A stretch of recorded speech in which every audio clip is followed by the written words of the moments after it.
We just had a quick kind of change that we needed to go back for. It was definitely too planned.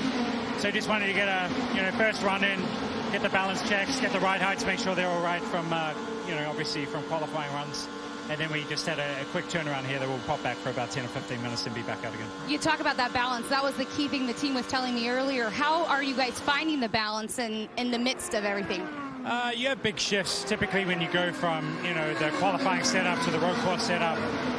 It's always quite sensitive, I think, with ride heights, also cross weights and things like that. So you try to get that run in. If it hits pretty spot on, which we were pretty close, then we can go back and get onto our test list. We're talking about team chemistry out here today. And the Chip Ganassi racing team is one of those teams that feels like they have it together. How would you rate that? Yeah, I think we do. It's hard to comment on how everybody else is, but I think always here at Chip Ganassi Racing, it's an open book. Everybody works really well together, and I'd like to think it's not forced. Everybody seems pretty open. Hopefully, not too many of the drivers are holding things back. But no, it's very open here, and so far I think it's paid us a lot of dividends throughout the last 5 years. Well, and lastly, speaking to that, last year you and Alex played very well on track together. Is that off-track chemistry and camaraderie that we're talking about, or is that two competitors that are out there trying one of you to win? Yeah, I think, as always, if you can work together as teammates, you definitely do it. When it comes down to the last 2 or 3 stints, then maybe that changes a little bit. You race everybody the same, but you try to give your teammates a little more room, or you try to use them together and get better fuel mileage and things like that. Especially at the start of the race last year, that's what we did a lot of with Alex. So we'll definitely be working as teammates as much as we can. It stings, but I think the most telling thing about what kind of person and champion of this sport that Graham is that the very first pit box he came to was the 30 pit box, the car that unfortunately knocked him out yesterday. So I don't want to harp too much and dwell too much on yesterday. I know it stings, but how are you feeling today? Yeah, I mean, I'm all right. I think still a lot that I can add here, and so try to be here for all the teammates and see how much better we can make their cars and allow them to go compete. We still have challenges ahead. There's no doubt about that. But obviously for me, I just want to make sure that we're here and to help the organization get as far forward as we can. Spent the morning in meetings, already focused on next year, see what we can do to move the team forward. But, for here and now, we got a race. They got a race ahead of them, and we're here to help. What do you want to add today? I mean, I know that the speed, frankly, has just obviously not been there for you guys this month. The race cars, I think, have been okay. But what are you guys trying to accomplish today to just get better?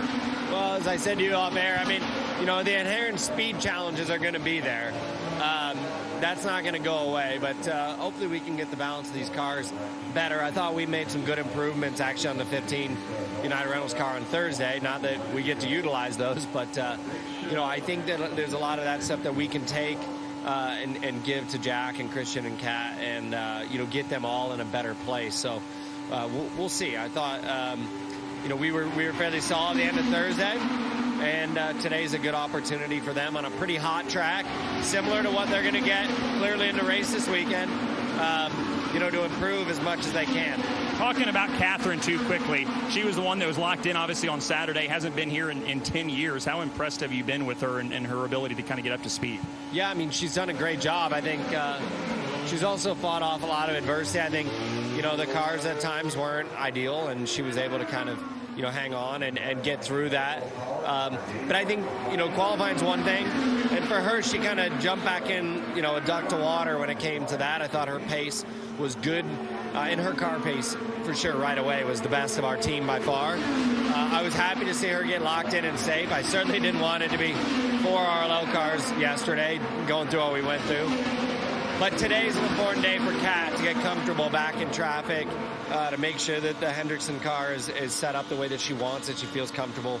And so right now she was just out there running with power and Ferrucci and a lot of guys that are very fast. That'll be good experience for her to 10 years, a lot's changed here, frankly. 10 years ago, the cars were a lot easier to drive in traffic than they are today. So it's going to take her a little time, but she'll be there. One last thing. Townsend has a question upstairs. I'll relay to you. Go ahead, Townsend. Yeah, Dylan, there's been an occasional precedent of drivers that don't qualify for this race, finding an opportunity in negotiations to get into a car on race day. Are there any conversations going on right now for Graham? Have there been any conversations with you about potentially trying to find a ride, find another car, anything like that? No. As I said yesterday, and I stand by it, Indy, you got to earn it here. We didn't earn it, so I don't believe in that. Just as Dad didn't back in, '93. For me, I'm not meant to be in this race. I mean, I've always been. I'm not a super religious person by any means, but I'm a firm believer in everything in life happens for a reason. And the 2023 Indy 500 was not, in my cards. Look, yesterday I saw a Hinch. I don't understand how a hot car goes faster on run 2. But I've always said this place is magic. And magical things have to happen in order for it to be right. And for Jack, magic happened last night. Nobody's ever seen that. Nobody's ever seen a heat-soaked car go faster. And God bless him, it did. He did a great job hanging on for 4 laps. I don't believe in buying my way in. I think, it's going to be tough. Obviously United Rentals and Fifth Third Bank and everybody else that puts so much into our team, the 15 car. It's not what we want for them by any means. But I also don't think it's right to replace anybody here. All of these cars are funded. All of these cars need to represent their sponsors and do the best that they can for themselves. That's all I can say. My focus is Detroit, and my focus is going to be how can I personally make sure this never happens again at this organization. And that already started this morning. For sure making phone calls, we'll be chasing people, trying to just make sure we do the right things to get the right information so we can move forward. Great perspective as always. Thank you. And Dylan, please just pass on to Graham that I'm standing and saluting. This is one of those things. He's actually watching what's happening right now with Colton Herta as you're kind of analyzing that. Your car is actually back in the garage, not out there. First, what are you guys working? What are you tinkering on? Just trying a couple of ideas that we had after last week practice. So far so good. It's really warm today, so making it difficult to pass. But the number 10 feels good. Just changing a couple of stuff. Hopefully it's even better. The number 10 is feeling good. That's great. Scott Dixon saying they're working on the balance as well. How important is getting it right today so you guys feel like you're comfortable going into the weekend? Yeah, we're basically trying big stuff to try and get rid of ideas, not getting into detail on balance yet. I think on carb day we'll be able to get more into details. But so far the big things are working. So happy days. Hey, you want some big things working, isn't that right, Townsend? What do you got for Alex? Well, I've got a question for Alex because yesterday before he made his pole run, Barry Wanzer came on the radio and said, we need you to go really fast. And I wonder, were those more aggressive changes they made to the car, or was that just cheerleading?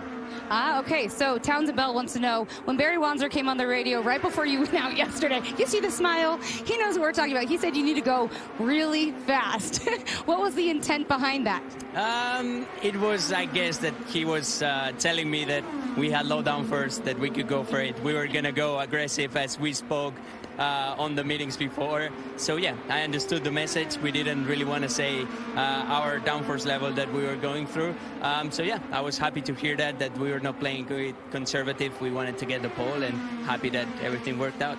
Real quick, we also have a conversation, a comment from Diff. They did not have any miscommunication within the team, Diff, did they? Hey, Katie, ask Alex for me. Did he and the team go out last night for fried chicken, or is that just for race wins? Okay. So I know I said off record, did you guys do any kind of celebration? But really, Diff wants to know, did you all get some fried chicken? No, we didn't. It was a pole win, not a race win. So maybe next week, if we're lucky, if everything works as we want to. But no, we were super happy. Obviously, it was a long day on media yesterday, so when I got back to the garage, everybody left already. So we're gonna celebrate during this week, enjoy, but focus on the race now. It's a big one. So it is a big one. You're looking to get on that Borg Warner trophy. Yeah, sure, absolutely. That is it, guys. He's looking for his first win. His face on the Borg Warner trophy in just about 6 days' time. So you're done, obviously, with this session. Happy with what you learned? No, unfortunately. We only managed to really do 1 or 2 runs, and we've been having electrical issues since then. We were trying to figure it out, and we couldn't. So we managed to have just enough to just keep going out and in, to practice some hot stops. But that was kind of it for the session. So we didn't really learn too much, but thankfully at least we got 1 or 2 runs in. In traffic running, it seemed okay, but not where we wanted to be. So we're going to have to do a lot of work when it comes to carb day. Are the conditions today, obviously it's Indiana, weather can change between now and Sunday, but forecasted to be pretty similar to today. Does that place extra emphasis on getting some good running in this afternoon? Oh, 100%. You know, as soon as I got in the car, I asked them how the weather's going to be compared to the 500, and they said it's very similar conditions, so it's going to be very accurate. And honestly, the feeling out there felt similar to me as last season, with turn 2 being the kind of the most unknown corner. So the conditions were very similar to last year, and I'm very happy that at least we got some sort of running in, and it seemed to be okay with lap times. Thank you, David. Pato O'Ward, here he is. Yeah, I think that's a good question. Was that a forced being done and getting out of the car early, or what's your take? Yeah, we're strong, but there's just stuff we need to work through. I think the track is changing massively from one day to another. Obviously, we haven't done a lot of traffic running in the last few days. Have been all qualifying, but yeah, we've just found a big disparity sadly from set to set. So it's just frustrating, because, you know, one run will be fine and then the other one is like, what is this? So it's, yeah, we need to analyze and see what's going on, see if it's a problem from our side or not. So yeah. How did that disparity really play into the feeling you had in the car? You know, the car might be fine in one of them. In another one, you'll exit the pits with a brand new set of tires, and you'll have a lot of vibrations just right from the start from a new set. So it's just, yeah, I've never had that here. Yeah, I was going to say, one of the things we talked about was this is the Super Bowl of IndyCar, and right now you are not winning the Super Bowl, is what you're feeling. No, I mean, not that we're not going to win it, but we can always make it better, and we're in a situation where we need to make it better. Yeah, you got that one from Pato O'Ward, knowing that he does need to make it better. McLaren needing to make it better, guys. Fun yesterday was, so today, how much fun were you having? Yeah, honestly, we're really good. We went in the back of the pack just for fun right before the caution came out, and we passed a ton of cars. I mean, not knowing we're going to have to pass a ton of cars on race day, but I mean, we're not out there to set a big toe lap like everybody else. I mean, we worked solely on the race car. We got what we needed done, and we're ready to move into Fast Friday. The confidence you have right now, the smile on your face, is this the best feeling you've had yet this week going into a 500? This is probably the best feeling I've ever had going into a 500. I mean, this car is so solid for us. I feel so comfortable and so confident. You know, I can't thank this crew enough at AJ Foy Racing, man. We're the underdog, and we have the car to make it happen. You're an underdog, but your teammate, rookie Benjamin Peterson, is really the underdog in this big picture. How are you two working along, and how are you really encouraging him? Honestly, he doesn't really need much words of encouragement. He's killing it out there. I mean, he's having a ball, and our cars have been so fast. I mean, I think he struggled in the Fast 12 a little bit with the quals run, but I mean, it's such little details that make the difference. And being a rookie, I mean, he out-qualified me for my rookie year. I mean, I qualified 19th, so he's done a great job. I mean, he's having a blast, and I think he's enjoying the race trim and a race car. So, yeah, I'm excited to hear his thoughts after today. And standing by is Townsend Bell. Townsend, what you got? Hey, Santino, great job yesterday. It was your first time in the Fast Six to shoot it out. What will you remember about the energy and the competition yesterday? Ooh, Townsend, that's a good one. Okay, so Townsend saying, obviously big day yesterday. If you were to break it down to what is the single memory you will have of that day, how special it was? I think I've never been the best at qualifying. Just to have that whole team moment of us rolling out for Fast Six and that photo of just sitting there and being like, you know, we're playing with the big boys. It's so special for this team.